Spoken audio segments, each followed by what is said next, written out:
જય શ્રી કૃષ્ણ, સ્વાગત છે તમારું મારા નવા બ્લોગમાં। તો આજે પણ કાલની જેમ આપણે મોડું થઈ ગયું છે અને આપણે બનાવી નાખી છે ડુંગળીની કઢી।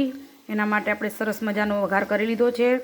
આદુ લસણ ને મરચાંને ખાંડી લીધા હતા સરસ, અને પછી તેલ ગરમ થવા દઈને આપણે એમાં નાખી દીધું હતું આદુ લસણ ને મરચાંની પેસ્ટ અને રાઈ, જીરું અને આખી મેથી અને અજમાનો આપણે વઘાર કર્યો હતો।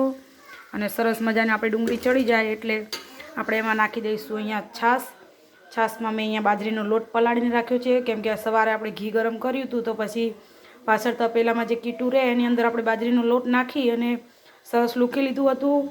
અને આ રીતે લોટ રાખ્યો તો એ જ લોટ આપણે આમાં પલાળી દીધો છે, એટલે ફટોફટ આપણે બાજરીનો લોટ નાખીને આપણે કઢી બનાવવાની છે।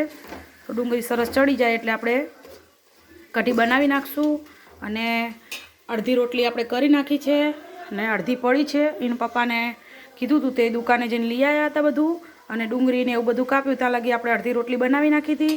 અને હવે અડધી રોટલી આ કઢી થઈ જાય પછી બનાવશું, એટલે એમને ખાવા બેહાડી દઈશું। અને છોકરાઓ બેને નિશાળે મોકલી દીધા છે, એક બાલ મંદિર ગયું છે ને એક નિશાળે।